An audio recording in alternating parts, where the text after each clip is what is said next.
بزرگان محترم، عزیز نوجوانان اسلام،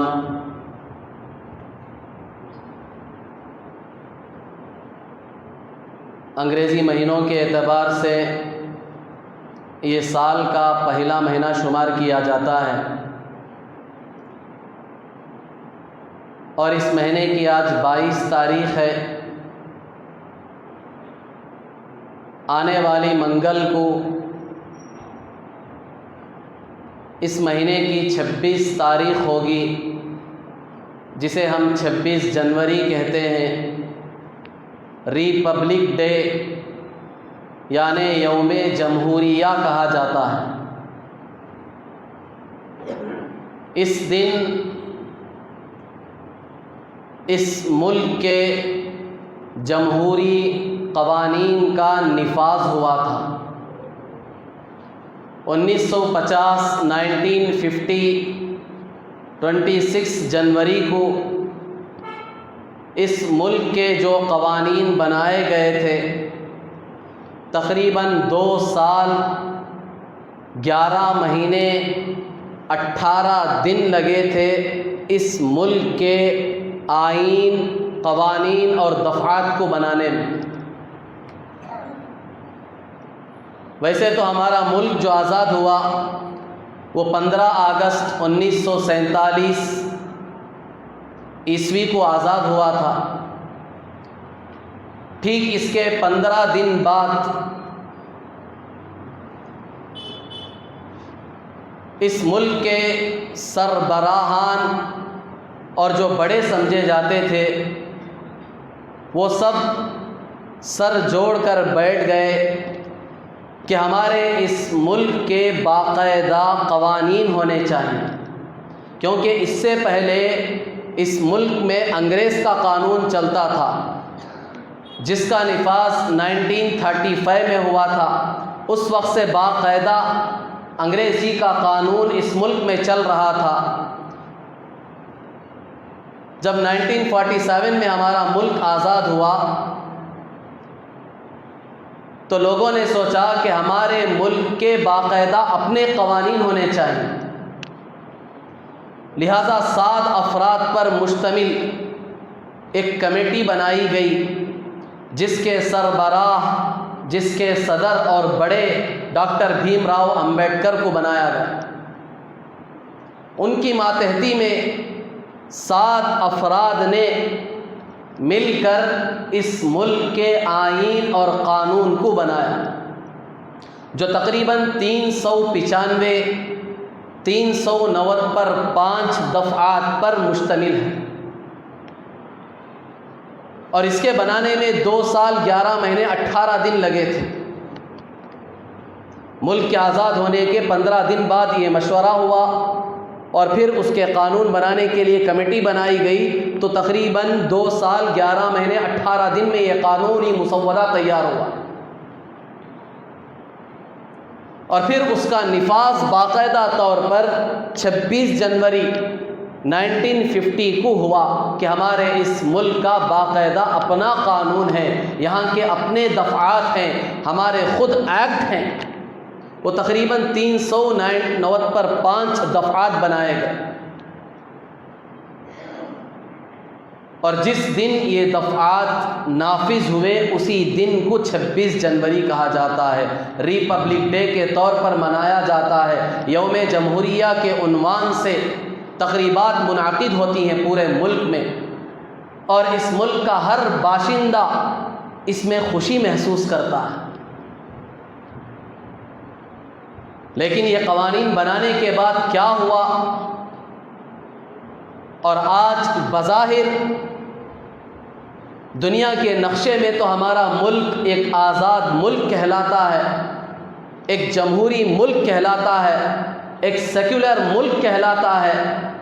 یہاں کے خود اپنے قوانین ہیں، یہاں ہر ایک کو خود مختاری حاصل ہے، ہر قوم، ہر مذہب، ہر ملت، ہر خاندان والوں کو اپنے اختیار کے ساتھ یہاں زندگی گزارنے اور اپنی مذہبی شناخت کے ساتھ یہاں زندہ رہنے اور باقی رہنے کا اختیار اس ملک کے قانون نے دیا تھا۔ لیکن آج ہمارا ملک کس ڈگر پر چل رہا ہے یہ ہم سے چھپا ہوا نہیں۔ اسے سمجھنے سے پہلے بنیادی طور پر بطور تمہید کے ہم چند باتیں سمجھ لیں۔ اللہ تعالیٰ نے دنیا میں انسان کو آزاد کر کے پیدا کیا۔ اللہ نے کسی کو غلام نہیں بنایا کہ آدھے انسان جو اس خاندان قبیلے کے ہیں یہ آزاد کہلائیں گے، یہ مالک ہوں گے، یہ آقا ہوں گے، یہ حکومت چلائیں گے، اور اس خاندان کے جو آدھے لوگ ہیں یہ غلام ہوں گے، یہ نوکر ہوں گے، یہ ان کا کام کاج کریں گے، ان کی ماتحتی میں زندگی گزاریں گے۔ ایسا اللہ کی طرف سے کوئی نظام نہیں چلا ہے۔ اللہ نے تو ہر انسان کو آزاد کر کے پیدا کیا۔ غلامی اگر ہے تو صرف ایک کی غلامی ہے، وہ اللہ کی غلامی ہے، کہ تم اگر کسی کے غلام ہو تو صرف ایک ہستی کے غلام ہو، وہ اللہ کے غلام ہو، ورنہ کوئی انسان کسی انسان کا غلام نہیں ہو سکتا۔ یہ ایک فطرت ہے انسان کی، فطری طور پر انسان کو اللہ نے آزاد پیدا کیا۔ کیوں؟ اس لیے کہ ہر انسان کی فطرت یہ چاہتی ہے کہ میں آزاد رہوں، میرے اوپر کوئی حاکم نہ ہو، میرے اوپر کوئی آقا نہ ہو، میرے اوپر کوئی مالک نہ ہو جس کا میں نوکر بن کر اس کے آرڈرز کو فالو کر کے میں چلوں۔ ایسا کوئی انسان نہیں چاہتا۔ بتاؤ کوئی ہے دنیا میں ایسا انسان جو غلامی کو صحیح معنوں میں خود اپنے دل سے پسند کرتا ہو کہ مجھے غلامی اچھی لگتی ہے، دوسروں کا حکم مان کر چلنے میں مجھے خوشی محسوس ہوتی ہے؟ ایسا ہے انسان کوئی؟ ہر انسان کی فطرت یہی چاہتی ہے، نیچر ہے ہر انسان کا کہ وہ آزادی کو چاہتا ہے، وہ آزاد رہنا چاہتا ہے، اپنی من کی زندگی گزارنا چاہتا ہے، کسی انسان کا غلام بننا پسند نہیں کرتا۔ اللہ نے اسی فطرت پر باقی رکھتے ہوئے، اسی فطرت پر، اسی نیچر پر اللہ نے انسان کو آزاد پیدا کیا۔ اللہ نے مجبور کر کے اسے غلام نہیں بنایا۔ لیکن زمانہ چلتے چلتے بعض لوگ جو طاقتور تھے، جنہیں بظاہر کچھ اقتدار حاصل ہو گیا، انہوں نے چند لوگوں پر اپنا اقتدار جمانے کے لیے ان کو مجبوراً غلام اور اپنا نوکر بنایا۔ اب جو صاحب ثروت تھے، جن کے پاس مال تھا، جن کے پاس دولت تھی، جن کے پاس طاقت تھی، وہ آقا بن گئے، حاکم بن گئے، بادشاہ بن گئے، اور ان کے بالمقابل جو لوگ تھے وہ ان کے نوکر بن گئے، غلام بن گئے۔ اور یہ سلسلہ چلتا رہا، ہر زمانے میں یہ سلسلہ چلا۔ آپ صلی اللہ علیہ وسلم کی آمد سے پہلے تک یہی سلسلہ چلا۔ جب آپ علیہ الصلاۃ والسلام کی بعثت مبارک اس روئے زمین پر ہوئی، اللہ نے آپ علیہ الصلاۃ والسلام کو بھیجا، تو اللہ تبارک و تعالیٰ نے یہ آیت انسانوں کے لیے بطور بشارت کے نازل فرمائی۔ اب وہ ہستی آ چکی ہے تمہارے پاس، ہم اب اس مقدس ذات کو تمہارے پاس بھیج چکے ہیں جو اب تمہارے گلوں سے غلامی کی زنجیریں نکال کر پھینک دے۔ اب تمہیں آزاد کرانے کے لیے اس مقدس ہستی کو ہم نے دنیا میں بھیج دیا۔ اب یہ غلامی، یہ نوکری، یہ چاکری ہم ختم کر دیں گے۔ چنانچہ اللہ تبارک و تعالیٰ نے قرآن پاک کے سورہ اعراف میں وہ آیت نازل فرمائی، وَيَضَعُ عَنْهُمْ إِصْرَهُمْ وَالْأَغْلَالَ الَّتِي كَانَتْ عَلَيْهِمْ، کہ ہم نے اپنے محبوب کو کیوں بھیجا؟ اس کے کئی مقاصد ہیں جو اوپر پوری آیت میں بیان کیے گئے ہیں۔ يَأْمُرُهُمْ بِالْمَعْرُوفِ وَيَنْهَاهُمْ عَنِ الْمُنْكَرِ وَيُحِلُّ لَهُمُ الطَّيِّبَاتِ وَيُحَرِّمُ عَلَيْهِمُ الْخَبَائِثَ، کہ تمہیں نیک کام کا حکم دیں گے، تمہیں برائیوں سے روکیں گے، تمہارے لیے بہت ساری چیزوں کو حلال کریں گے جو لوگوں نے حرام کر لی ہیں، اور بہت ساری چیزوں کو جو خبیث ہیں، بری ہیں، گندی ہیں، لوگوں نے اسے حلال کیا ہے، تو اللہ کے نبی اسے حرام کرنے کے لیے آئے ہیں۔ اور پھر آگے اللہ تعالیٰ نے یہ آیت نازل فرمائی، وَيَضَعُ عَنْهُمْ إِصْرَهُمْ وَالْأَغْلَالَ الَّتِي كَانَتْ عَلَيْهِمْ، کہ ہمارے محبوب کی بعثت کا مقصد تمہیں غلامی کی زنجیروں سے آزاد کرنا ہے۔ تمہارے اوپر جو بوجھ ہے، تمہارے گلوں میں جو طوق ہے، غلامی کی جو زنجیر ہے، وہ اسے نکال کر پھینک دیں گے میرے محبوب۔ ہم نے اس لیے ان کو تم میں بھیجا ہے۔ چنانچہ آپ علیہ الصلاۃ والسلام نے آنے کے بعد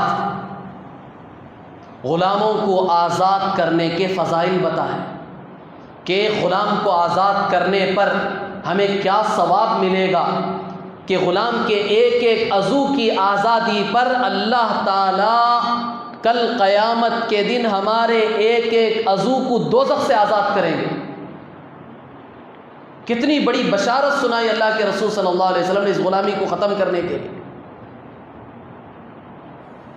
اس کا صاف مطلب یہ ہے کہ تم ایک غلام کو آزاد کرو گے تو اللہ تعالیٰ قیامت کے دن تمہیں دوزخ سے آزاد کر دیں گے، تمہیں دوزخ کی آگ سے بچا لیں گے اللہ۔ ایک غلام کی آزادی پر اتنا بڑا ثواب۔ پوری زندگی کا محور ہمارا کیا ہے؟ دوزخ کے آزادی۔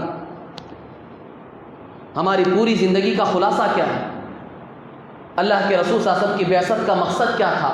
بس یہی تھا کہ ساری انسانیت دوزخ سے بچ جائے، دوزخ کی خطرناک آگ سے، اس کی ہولناکیوں سے یہ انسانیت بچ جائے۔ اسی مقصد کے لیے ہر نبی کو اللہ نے بھیجا، میرے اور آپ کے آقا جناب محمد رسول اللہ صلی اللہ علیہ وسلم کو بھی اسی مقصد کے لیے دنیا میں بھیجا۔ آپ اندازہ لگائیں اتنا بڑا مقصد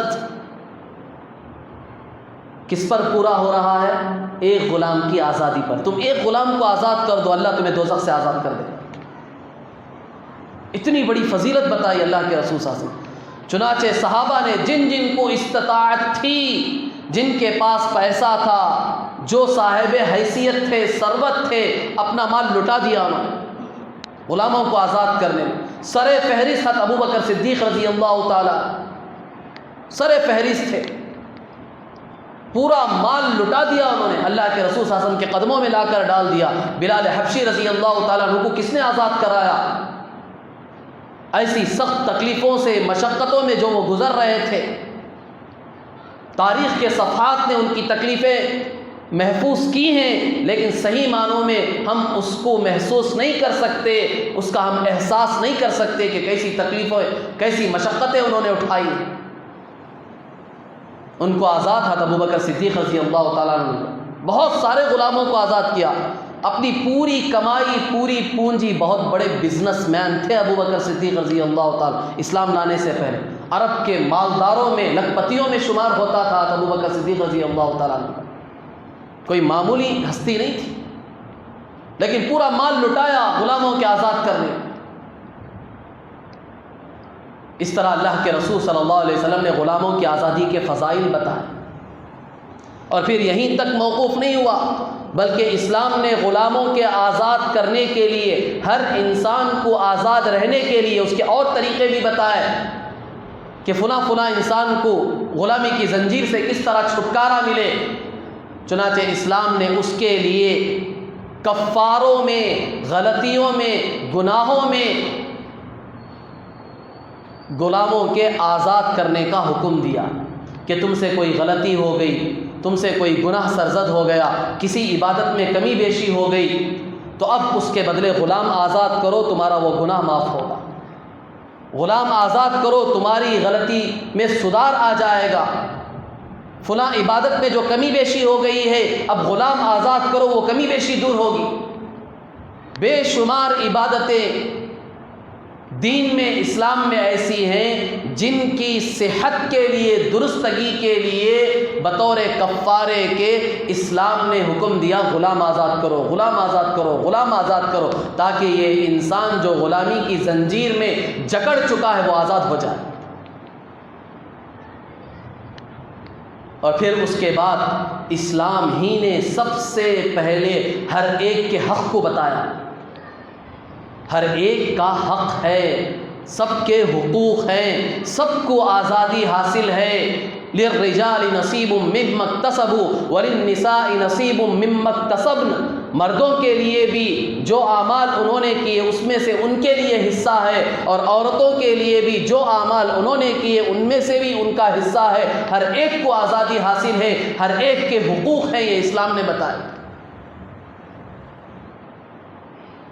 اس کی بے شمار نظیریں ہمیں تاریخ اسلام میں ملتی ہے۔ خود اللہ کے رسول صلی اللہ علیہ وسلم کے دور میں آپ اندازہ لگائیں صرف اس واقعے سے کہ حضرت بریرہ رضی اللہ تعالیٰ عنہ باندھی تھی۔ اسلام کے آتے ہی سب آزاد نہیں ہو گئے، کیونکہ بہت سارے تو کافروں کے ہاتھ میں بھی غلام تھے۔ یہ بریرہ رضی اللہ تعالیٰ بڑی خوبصورت تھی، باندھی تھی۔ ان کا نکاح حضرت مغیث رضی اللہ تعالیٰ عنہ سے ہوا تھا، یہ بھی غلام تھے۔ ایک طرف یہ باندھی ہے، ایک طرف یہ غلام ہے، اور بریرہ بہت خوبصورت ہیں، اور یہ جو مغیث ہیں وہ اتنے خوبصورت نہیں تھے۔ اب حضرت بریرہ رضی اللہ تعالیٰ عنہ کو حضرت عائشہ رضی اللہ تعالیٰ عنہ نے آزاد کیا، وہ آزاد ہو گئی۔ اسلام نے دیکھو آزادی کے بعد کتنی آزادی عطا کی ایک انسان کو۔ اسلام میں یہ قانون ہے کہ غلام ہو یا باندھی ہو، جب وہ آزاد ہو جائیں، غلامی کی زنجیر سے نکل جائیں، تو ان کو پورا اختیار حاصل ہوتا ہے۔ وہ اپنے آپ کے اختیار کے ساتھ جو چاہے کر سکتے ہیں۔ چنانچہ بریرہ رضی اللہ تعالیٰ عنہ کو یہ آزادی حاصل ہو گئی، وہ چاہے تو اپنے شوہر مغیث کے ساتھ رہ سکتی ہیں، چاہے تو علیحدہ ہو سکتی ہیں۔ شوہر کے طلاق دینے کی بھی ضرورت نہیں، کیونکہ وہ غلام ہیں، یہ اب آزاد ہو گئی ہیں۔ تو شریعت نے ان کو اتنا اختیار دے دیا، ان کو اتنا خود مختار بنا دیا کہ اب تجھے خود اختیار ہے کہ تو اپنے شوہر کو چھوڑ سکتی ہے، طلاق کے بغیر، خلا کے بغیر۔ چنانچہ بریرہ رضی اللہ تعالیٰ عنہ نے اپنا حق مانگا اور مغیث سے کہا کہ میں تم سے الگ ہو رہی ہوں، الگ ہو گئی۔ مغیث جو غلام تھے اتنی خوبصورت بیوی کو چھوڑنے کے لیے تیار نہیں، پریشان ہو گئے، اللہ کے رسول صلی اللہ علیہ وسلم کی خدمت میں گئے۔ اللہ کے رسول، میں اس کے بغیر رہ نہیں سکتا، وہ میری بیوی تھی، وہ آزاد ہوئی، اسے آزادی مل گئی، اس نے مجھے چھوڑ دیا، میں اس کے بغیر رہ نہیں سکتا، آپ سفارش کرا دیں، آپ درخواست کر دیں کہ وہ دوبارہ میرے نکاح میں آ جائے، میری بیوی بن کر رہے۔ کیونکہ یہ ایسے پریشان ہو گئے تھے، ان کی محبت میں ایسے گرفتار ہو گئے تھے کہ جیسے ہی بریرہ نے ان کو چھوڑا، یہ اپنے آپ سے آپے سے باہر ہو گئے تھے۔ گلی کوچوں میں دیوانہ وار ان کا نام لے کر پھرتے تھے، بریرہ بریرہ۔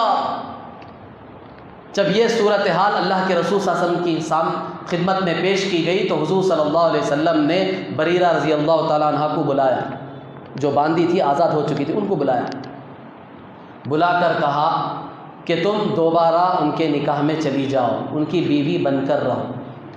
تو بریرہ رضی اللہ تعالیٰ عنہ نے حضور صلی اللہ علیہ وسلم سے ایک سوال کیا، حضور اے اللہ کے رسول، یہ آپ کا حکم ہے یا درخواست ہے، ریکویسٹ؟ یا آپ میرے سے ریکویسٹ کر رہے ہیں یا حکم دے رہے ہیں؟ صرف اس کا آپ جواب دے دیجئے۔ اگر آپ کا حکم ہے تو میں اپنا سر آپ کے قدموں میں ڈال دوں گی، میں ان کی بیوی بن جاؤں گی، میں برداشت کر لوں گی، ان کے ساتھ رہ جاؤں گی۔ آپ کا حکم ہے تو سر آنکھوں پر، ہم اس کی خلاف ورزی نہیں کر سکتے، اس کے خلاف چل کر ہم دوزخ میں نہیں جائیں گے۔ آپ کا حکم ہے تو سر آنکھوں پر، مان لوں گی میں۔ لیکن اگر یہ آپ کی درخواست ہے، اگر آپ ریکویسٹ کر رہے ہیں تو مجھے معاف کر دیں، میں ان کی بیوی بن کر رہنا نہیں چاہتی، کیونکہ اسلام نے مجھے خود اختیار دیا ہے۔ آپ نے خود ہمیں یہ دین بتایا ہے کہ باندی جب آزاد ہو تو اسے پوری آزادی مل جاتی ہے، وہ چاہے تو پہلے شوہر کے ساتھ رہ سکتی ہے، چاہے تو الگ ہو سکتی ہے، آپ نے خود بتایا۔ لہٰذا اگر آپ کی درخواست ہے تو مجھے یہ منظور نہیں ہے۔ اللہ کے رسول صلی اللہ علیہ وسلم غصہ نہیں ہوئے کہ میری بات نہیں مان رہی ہے، میری درخواست نہیں مان رہی ہے، ایک نبی کی بات کا انکار کر نہیں، کیونکہ یہ تو اسلام نے خود ان کو اختیار دیا ہے، اسلام نے خود اجازت دی ہے، اور حضور نے خود یہ مسئلہ بتایا ہے امت کو، تو حضور ناراض کیوں ہوں گے؟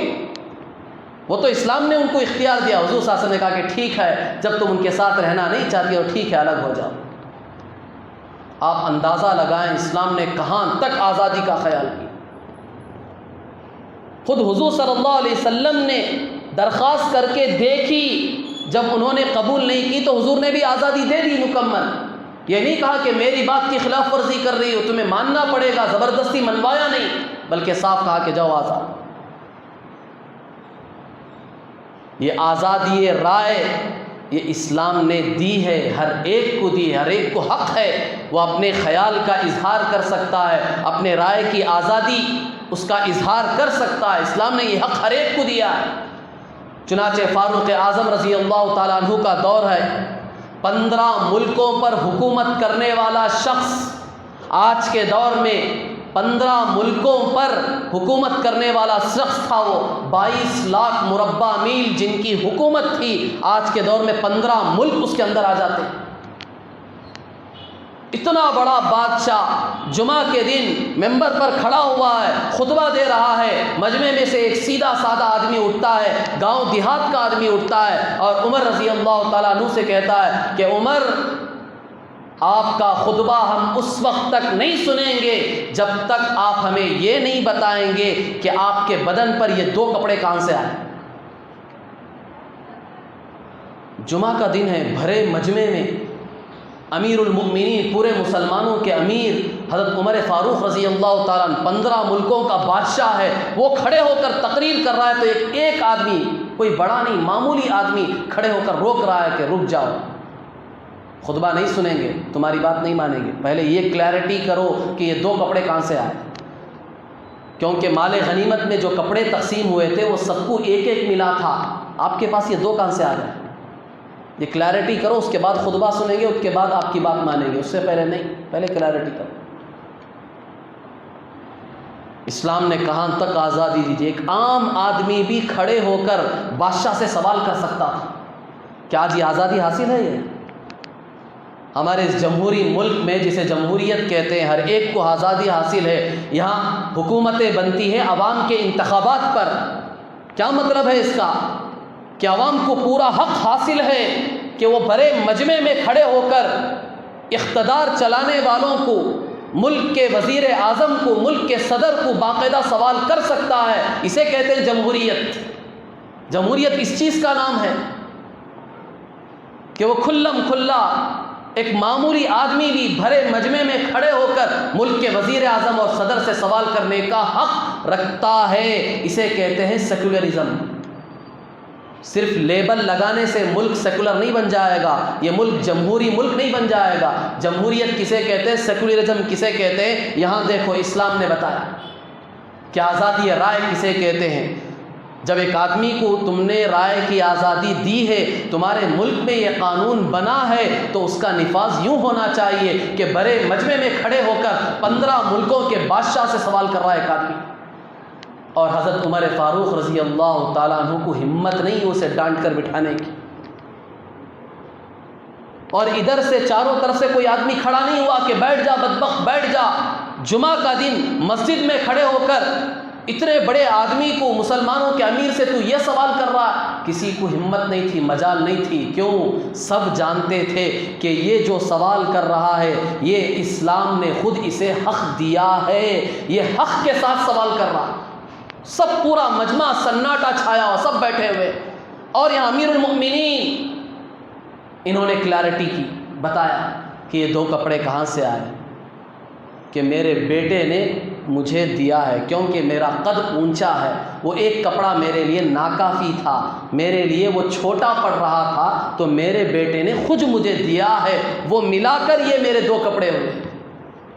یہ جمعہ کے دن ممبر پر کھڑے ہو کر یہ کلیئرٹی کر رہے عمر رضی اللہ تعالیٰ عنہ۔ اس کے بعد وہ آدمی بیٹھ گیا، چلیے خطبہ دیجیے، اب سنیں گے۔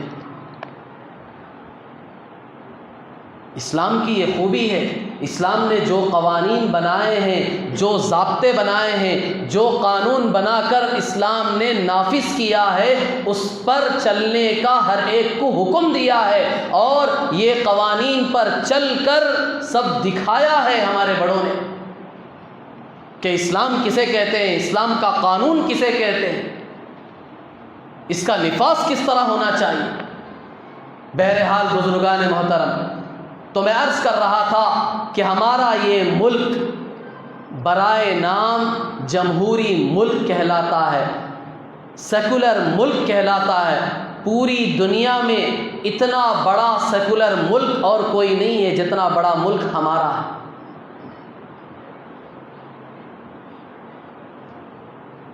انگریز جب یہاں داخل ہوا 1601 عیسوی میں 1601 میں، اس کا تجارتی جہاز سب سے پہلے ہندوستان کے ساحل پر لنگر انداز ہوا.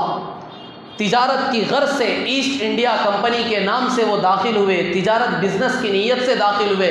لیکن رفتہ رفتہ چلتے چلتے یہاں کے خزانوں پر جب ان کی نظر پڑی تو پھر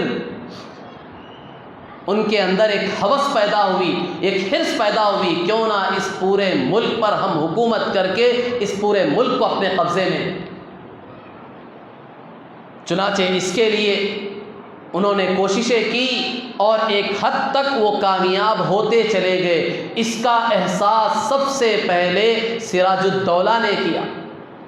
انہوں نے محسوس کر لیا کہ انگریز اس ملک میں تجارت کی غرض سے داخل نہیں ہوا ہے، اس کے ناپاک قدم اس ملک پر قبضہ کرنے کے لیے ہوئے ہیں، وہ ہمیں غلام بنانا چاہتا ہے. چنانچہ سب سے پہلے یہ انگریز کے خلاف کھڑے ہوئے. 1757 میں 1757 میں یہ انگریز کے خلاف کھڑے ہوئے، لیکن شہید ہوئے خود اپنوں کی غداری کی وجہ سے. اور پھر یہ سلسلہ رکا نہیں، پھر یہ سلسلہ چلا. اس کے بعد نواب حیدر علی، پھر اس کے بعد ٹیپو سلطان شہید رحمۃ اللہ علیہ، پھر اس کے بعد شاہ عبد العزیز رحمۃ اللہ علیہ، جو شاہ ولی اللہ محدث دہلوی رحمۃ اللہ علیہ کے سب سے بڑے فرزند تھے، جنہوں نے سب سے پہلے ہندوستان میں یہ فتویٰ جاری کیا کہ ہمارا ملک دار الحرب ہے، یہ کافروں کا ملک ہو چکا ہے، یہاں کسی کو آزادی حاصل نہیں ہے، مسلمان یہاں اسلام کے مطابق زندگی نہیں گزار سکتے، لہذا انگریز کی غلامی حرام ہے. یہ فتویٰ جاری کیا. پھر اس کے بعد شاہ سید اسماعیل شہید رحمۃ اللہ علیہ، سید احمد شہید رحمۃ اللہ علیہ، پھر انہوں نے انگریز کا ڈٹ کر مقابلہ کیا. ایک بعد دیگرے یہ شہید ہوتے گئے. پھر اس کے بعد ہمارے اکابر حجت الاسلام حضرت مولانا قاسم نانوتوی رحمۃ اللہ علیہ، ہاں جی امداد اللہ مہاجر مکی رحمۃ اللہ علیہ، اور قطب الاقطاب حضرت مولانا رشید احمد گنگوئی رحمۃ اللہ علیہ، انہوں نے انگریز کا مقابلہ کیا. ایک حد تک کامیاب ہو رہے تھے، لیکن یہاں بھی اپنوں کی غداری کی وجہ سے پھر ناکامی ہوئی. پھر اس کے بعد اس تحریک کو لے کر ان کے شاگرد شیخ الہند محمود الحسن دیوبندی رحمۃ اللہ علیہ کھڑے ہوئے. انہی کی وہ ریشمی رومال کی وہ تحریک ہے جو ملکوں تک پہنچی، لیکن وہاں بھی ایک کی غداری کی وجہ سے وہ تحریک کو روکنا پڑا اور انگریزوں کے سامنے وہ تحریک آ گئی، جس کی وجہ سے وہ تحریک بھی زیادہ آگے نہیں بڑھ سکتی. ایک لمبی داستان ہے ہمارے ملک کی، جس میں خاص طور پر ہمارے علماء کرام نے، ہمارے مسلمان عوام نے اس ملک کی آزادی کے لیے قربانیاں دی. اپنے خون سے اس ملک کی آزادی کا باغیچہ انہوں نے سینچا تھا. پانی دے کر اس ملک کی آزادی کا باغیچے کو انہوں نے ہرا بھرا نہیں کیا، بلکہ خون کے ذریعے سے اتنا خون بہایا ہے.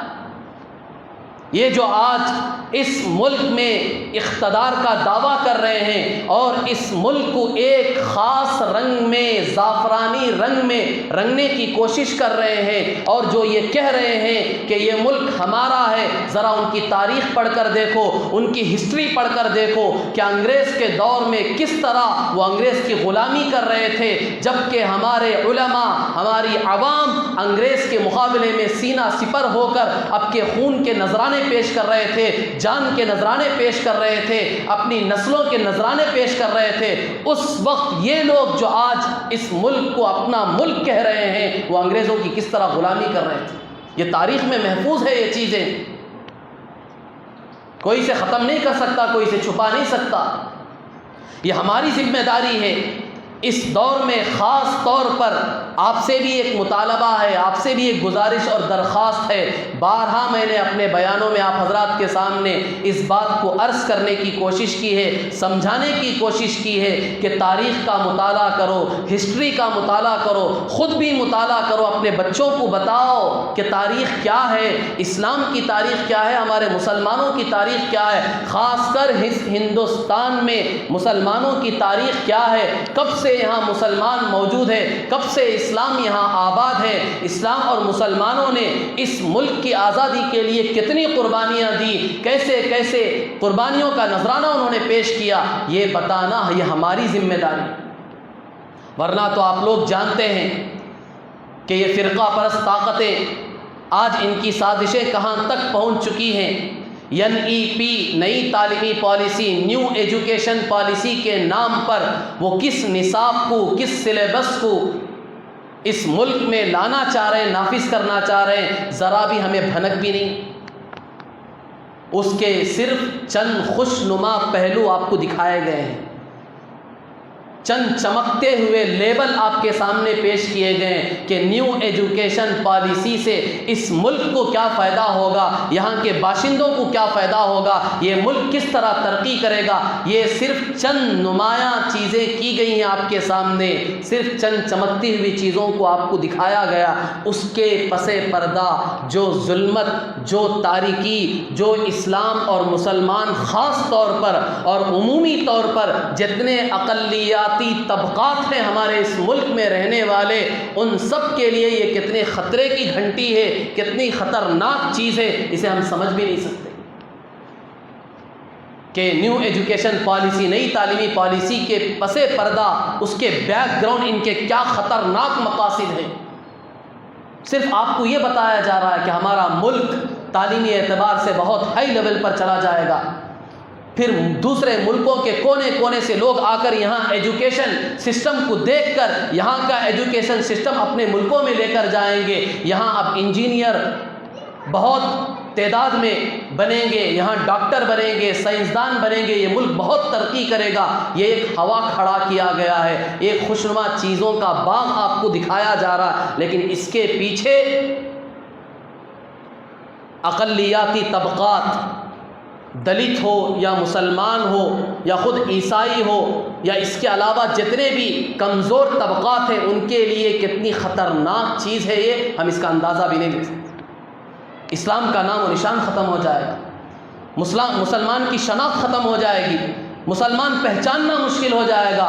صرف اس تعلیمی پالیسی کی بنیاد پر آپ کو اس خاص رنگ میں رنگ دیا جائے گا کہ ہماری نسلوں کو پھر یہ بات سمجھنی بھی مشکل ہو جائے گی کہ ہمارے آبا و اجداد بھی تھے کون۔ جس طرح اندلس کا حال ہوا تھا، اسپین کا حال ہوا تھا، جہاں 800 سال حکومت چلی تھی مسلمانوں کی، لیکن وہاں بھی ایک عیسائی کی در اندازی سے، اس کی آمد سے، پھر وہاں ایک یونیورسٹی کھولنے کی وجہ سے پورے ملک پر، اسلام پر اور مسلمانوں پر ایسا خطرناک اثر پڑا کہ قرآن رکھنا وہاں گناہ ہو گیا، کلمہ کسی کے سامنے پڑھنا گناہ ہو گیا، اسلام کی شناخت باقی رکھنا گناہ ہو گیا، اسلام کا نام و نشان پورے ملک سے مٹا دیا گیا تھا۔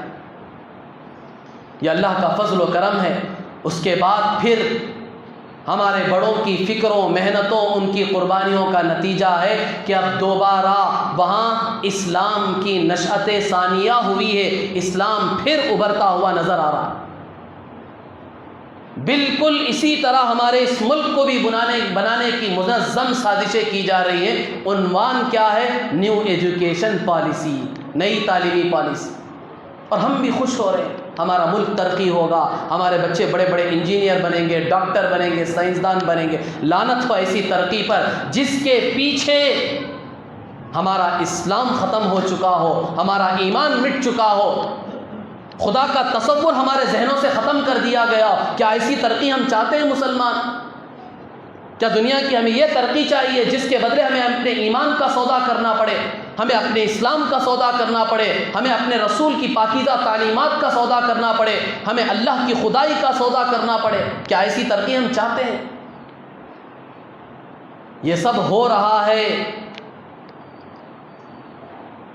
اور نام یوم جمہوریہ 26 جنوری آ رہا ہے، یہ جمہوری ملک ہے۔ کیا ہے جمہوریت کا مطلب؟ 1950 میں جو اس ملک کو جمہوری ملک قرار دیا گیا، کیا مطلب تھا اس کا؟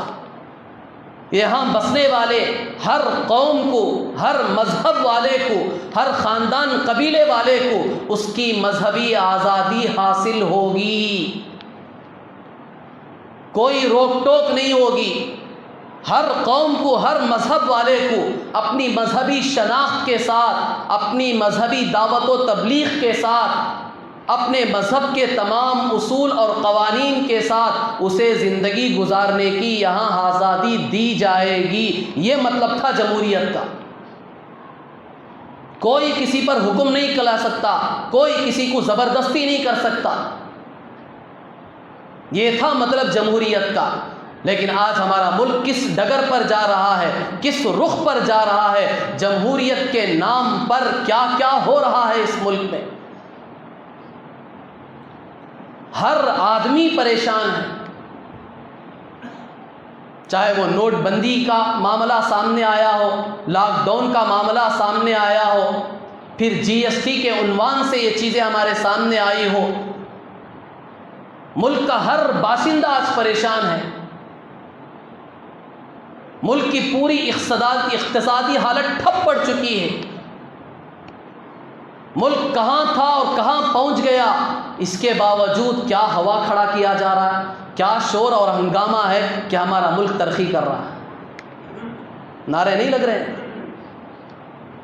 ہم میں سے ہر چھوٹے سے چھوٹا، بڑے سے بڑا آدمی جانتا ہے، اسے اچھی طرح سمجھ سکتا ہے کہ ہمارے ملک کی فی الوقت کیا حالت ہے، ہم کس سٹیج پر کھڑے ہوئے، ہمارا لیول کیا ہو چکا ہے، پوری دنیا کے سامنے ہمارا ملک کتنا گر چکا ہے، اقتصادی طور پر کس ظلمت اور تاریکی میں جا کر گر چکا ہے، ہم میں سے ہر ایک سمجھ رہا۔ لیکن چند لوگ، یہ چند فرقہ پرست طاقتیں جو اس پورے ملک کو اپنے قبضے میں لے کر ایک رنگ میں اس ملک کو رنگنا چاہتے ہیں، وہ شور ہنگامہ بپا کر رہے ہیں کہ یہ ملک ترقی کر رہا ہے، بہت آگے جا چکا ہے۔ ہم سب کو دیوانہ بنایا جا رہا۔ کیا ہم اتنے بھی نہ سمجھیں؟ اتنی چھوٹی چیز کو بھی ہم نہیں سمجھ سکتے؟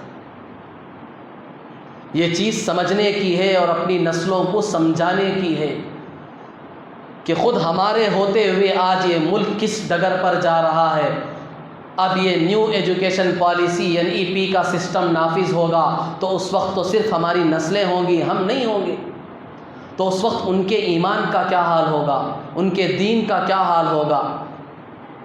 اسلام کا تصور ان کے ذہن سے مٹا دیا جائے گا۔ اسپین کی تاریخ آپ پڑھ کر دیکھیں، اندلس کی تاریخ آپ پڑھ کر دیکھیں، اردو میں کتابیں لکھی گئی ہیں خلافت اندلس کے نام سے، انگریزی میں بھی کتابیں لکھی گئی ہیں، آپ پوری تاریخ پڑھ کر دیکھیں۔ وہاں اسپین میں جو اسلام کو ختم کیا، اسلامی شناخت کو مٹایا گیا، وہ غیر نہیں تھے، وہ خود مسلمان تھے۔ یہ کمال اتا ترک کون تھا؟ مسلمان تھا۔ اسے سب سے زیادہ اگر نفرت کسی سے تھی تو وہ اسلام سے تھی، دین سے تھی، مذہب سے تھی، مسجدوں سے تھی، عالموں سے تھی، قرآن سے تھی، اذان سے تھی، سب چیزیں بند کروا دی اس نے۔ یہ اثر کہاں سے پڑا؟ یہ اثر اسی یونیورسٹی سے پڑا جو ایک عیسائی آیا تھا، آ کر اس نے ایک عجیب تحقیق اس وقت کے بادشاہ کے سامنے پیش کی۔ بادشاہ خوش ہو گیا، اس نے پوچھا کہ تجھے کیا انعام چاہیے؟ تو اس نے انعام میں سونے جواہرات نہیں مانگے، ہیرے جواہرات نہیں مانگے، اس نے کہا کہ بس آپ کے ملک میں ہماری کوئی ایک تعلیم گاہ نہیں ہے، ہمارا کوئی اسکول سسٹم نہیں ہے، کوئی کرسچینٹی یونیورسٹی نہیں ہے، ہم چاہتے ہیں کہ آپ بس ہمیں ایک عیسائیوں کی یونیورسٹی کھولنے کی اجازت دے دیں۔ دے دی گئی اس کے پاس ایک پیسہ تک نہیں تھا۔ پھر اس نے ایک بڑے آدمی کو پکڑا جس کے پاس پیسہ تھا، اس کی ذہن سازی کی، اس کے پیسوں کے بلبوتے پر وہ یونیورسٹی اسپین میں قائم کی گئی۔ پھر اس ایک یونیورسٹی کا، اس ایک تعلیمی ادارے کا، اس ایک اسکول سسٹم کا ایسا زہریلا اثر پورے ملک پر پڑا کہ پورے ملک سے اسلام کا نام و نشان مٹ گیا۔ اور جتنے بھی اسلام کے، مسلمانوں کے، دین کے، قرآن کے، مسجدوں کے، علماء کے اذان کی مخالفت کرنے والے تھے وہ کوئی اور نہیں تھے، وہ مسلمان تھے جو اسی یونیورسٹی سے پڑھ کر نکلے ہوئے تھے، جن کا دماغ، جن کی سوچ ایسی بدل دی گئی کہ خود مسلمان ہو کر اسلام کی مخالفت کر رہے تھے، اور انہوں نے اس وقت تک اسلام کو ختم ہونے سے اپنے قدم پیچھے نہیں ہٹائے جب تک کہ اسلام وہاں سے نہیں نکلا۔ اب یہی کچھ کرنے کی سازشیں اس ملک میں بھی کی جا رہی ہیں۔ اس لیے بزرگان محترم، جس دور سے ہم گزر رہے ہیں، اس دور میں سب سے بڑی بنیادی چیز یہ ہے کہ ہم پہلے آپس میں متحد ہو جائیں۔ صرف مسلمان متحد نہیں ہونا ہے، بلکہ مسلمانوں کے ساتھ ساتھ اس ملک میں جتنے بھی اقلیتی طبقات ہیں، جتنے بھی کمزور طبقے شمار کیے جاتے ہیں، جن پر بھی اس ملک میں ظلم ہو رہا ہے، چاہے وہ مسلمان ہو یا مسلمان کے علاوہ جتنے بھی یہاں قومیں، مذاہب آباد ہیں جن پر آج ظلم ہو رہا ہے، ہم سب ایک جٹ ہو جائیں، ان کے ساتھ مل کر ظالموں کے خلاف آواز اٹھائیں، کیونکہ یہ صرف ایک قوم پر ظلم نہیں ہو رہا ہے، وہ ایک قوم پر ظلم ہونا وہ ہمارے اوپر ظلم ہونے کے برابر ہے۔ ظلم کے خلاف آواز اٹھانے کی اسلام نے خود ہمیں ترغیب دلائی ہے کہ جب کبھی بھی کسی پر بھی ظلم ہو رہا ہو تو اسلام نے یہ ترغیب دلائی ہے کہ ظلم کے خلاف کھڑے ہو جاؤ، چاہے وہ مظلوم تمہارا اپنا بھائی ہو یا کوئی غیر کیوں نہ ہو، تمہیں اس کا ساتھ دینا ہے، تمہیں اس کی مدد کرنا ہے اور ظالم کو ظلم سے روکنا ہے۔ یہ ہے اسلام کی تعلیمات۔ تو آج بنیادی بات، سب سے بنیادی ضرورت ہمارے لیے یہ ہے کہ ہم ایک جٹ ہو جائیں، ایک پلیٹ فارم پر جمع ہو جائیں، سب سے پہلے مسلمان، اور پھر اس کے ساتھ ساتھ جتنے بھی کمزور طبقات ہیں، مظلوم طبقے ہیں ہمارے اس ملک میں جن پر ظلم ہو رہا ہے، ان کے ساتھ مل کر ہم ظالموں کے خلاف آواز اٹھائیں۔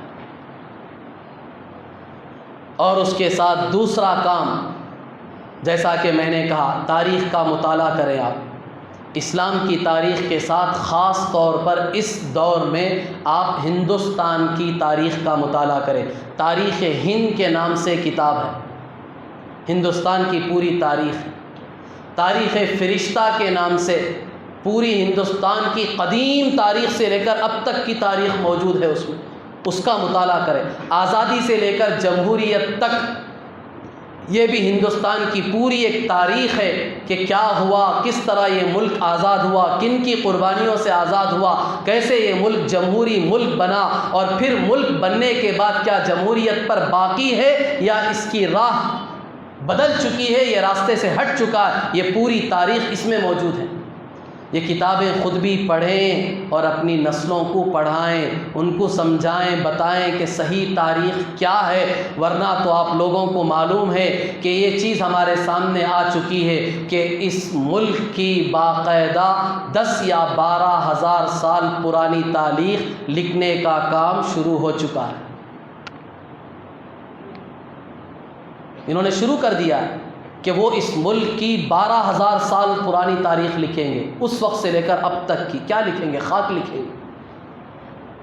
آدم علیہ السلام کے آئے ہوئے تو اس دنیا میں صرف 7,500 سال ہوئے، اور یہ کہہ رہے ہیں کہ 12,500 سال سے تاریخ لکھیں گے۔ کہاں سے لکھیں گے؟ کون بتائے گا ان کو، جبکہ دنیا میں انسان کا وجود بھی نہیں تھا۔ اسی سے پتہ چلتا ہے کہ یہ کیا لکھنے والے ہیں، کیا لکھیں گے، بس وہ ایک ہی تہذیب، اسی رنگ کو اس ملک کی پوری تاریخ میں رنگیں گے جو وہ چاہ رہے ہیں، اور صحیح جو تاریخ ہے وہ سب مٹا دی جائے گی، اسے ختم کر دیا جائے گا۔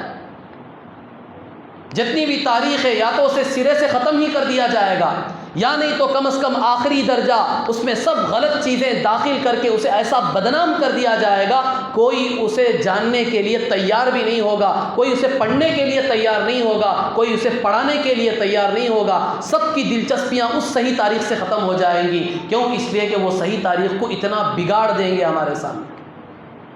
اس لیے یہ بات بار بار کہنے کی ضرورت پڑ رہی ہے کہ آپ دنیا بھر کے خرافات پڑھتے ہیں، دیکھتے ہیں اخبارات، جبکہ ہمیں خود پتہ ہے جھوٹ کا ایک پلندہ ہے۔ دنیا بھر کا جھوٹ اگر کہیں تمہیں چاہیے تو وہ پیپر اٹھا کر پڑھ لو، دنیا بھر کا جھوٹ اگر تمہیں کہیں چاہیے تو وہ نیوز دیکھ لو۔ پورا جتنا بھی پرنٹ میڈیا ہے، جتنا بھی سوشل میڈیا ہے، جتنا بھی الیکٹرانک میڈیا ہے، سب جھوٹ کا پلندہ ہے، یہ باطل کے ہاتھوں میں ہے۔ ہم کیا جانتے ہیں؟ آج سے 200 سال پہلے ان کا مشورہ ہوا تھا یہودیوں کا، پوری دنیا پر قبضہ کس طرح کرنا ہے، تو اس وقت ان کا مسئلہ یہی تھا کہ پوری دنیا پر قبضہ کرنا ہے تو میڈیا پر قبضہ کرنا، اس کے ذریعے سے پوری دنیا کو اپنا ہم نوا کرنا، اپنے رنگ میں ان کو رنگنا، اپنے خیالات ان میں منتقل کرنا، جھوٹ کو سچ بتانا، یہ بہت آسان ہوگا یہ میڈیا کے ذریعے سے۔ اور آج جو کچھ ہو رہا ہے وہ سب ہو رہا ہے۔ ایک اخبار میں کیا نیوز آ گئی، پورا محلہ پریشان ہو گیا، سب نے اسی کو سچ سمجھ لیا، سب اسی کے پیچھے جا رہے ہیں، دوڑ رہے ہیں، پتہ بھی نہیں کہ کس نے خبر ڈالی ہے، کس بنیاد پر ڈالی ہے، کس مقصد سے ڈالی ہے، اس کے پس پردہ ان کے کیا پلاننگیں ہیں، کیا سازشیں ہیں۔ تو جو پڑھنے کی چیز ہے، جو سمجھنے کی چیز ہے، جو سیکھنے، سکھانے، معلوم کرنے اور بتانے کی چیزیں ہیں، وہ ہے تاریخ، جو صحیح تاریخ اللہ کے فضل و کرم سے آج بھی موجود ہے۔ بس ضرورت اس بات کی ہے کہ اس تاریخ کے مٹنے اور اس میں گڑبڑی ہونے سے پہلے ہم اس تاریخ کا مطالعہ کر لیں، اسے خود بھی محفوظ کر لیں، اپنی نسلوں کو بتا دیں، سمجھا دیں کہ صحیح تاریخ یہ ہے۔ ورنہ تو ہماری بیچاری نسل جو آج صحیح تاریخ ہوتے ہوئے بھی انہیں خود پتہ نہیں ہے کہ ہمارے مسلم بادشاہ کیسے گزرے تھے، ان کی بادشاہت اس ملک میں کیسی چلی تھی، اسلام اور مسلمانوں سے اس ملک کو کیسی ترقی ملی تھی، آج وہ خود بھی نہیں جانتے ہیں۔ ان کو بھی اسکولوں میں یہی سبق پڑھایا گیا ہے کہ اس ملک کے لیے سب سے بڑی اگر کسی نے قربانی دی ہے تو وہ غیروں نے دی ہے۔ ہمارے مسلمان بادشاہوں نے تو اس ملک میں فتنہ فساد برپا کیا ہے، ظلم و بربریت کا ننگا ناچ ہمارے مسلم بادشاہوں نے کیا، یہی اسکول میں پڑھایا گیا، یہی ان کو سمجھایا گیا۔ ہمارے بچوں کے ذہنوں میں بھی یہی خاکہ ہے، انہیں پتہ ہی نہیں ہے فادر آف نیشن وہ مہاتما گاندھی کو سمجھتے ہیں۔ کیا وہی تھے جنہوں نے اس ملک کے لیے قربانیاں دی تھی؟ ان کی حقیقت کیا ہے، اصلیت کیا ہے، وہ کہاں سے آئے تھے؟ وہ آئے تھے یا ان کو بلایا گیا تھا؟ یہ بھی پتہ نہیں ہے ہمیں، کس نے بلایا تھا؟ خود ہمارے مسلمان علماء نے بلایا تھا۔ کیوں بلایا تھا؟ یہاں ملک میں غیروں کی آبادی، غیر مسلم بھائیوں کی آبادی زیادہ تھی، ان کو اپنے ساتھ میں لے کر انگریز کا مقابلہ کر کے انگریز کو اس ملک سے دور کرنے کے لیے، بھگانے کے لیے ایک لیڈر کی بظاہر ضرورت تھی جس کے پیچھے یہ غیر مسلم بھائی چل سکے، تو خود ہمارے علماء نے ان کو آگے بڑھایا۔ ان میں اتنی صلاحیت نہیں تھی کہ وہ خود اس جذبے کے ساتھ، اس قربانی کے ساتھ آگے بڑھ سکتے۔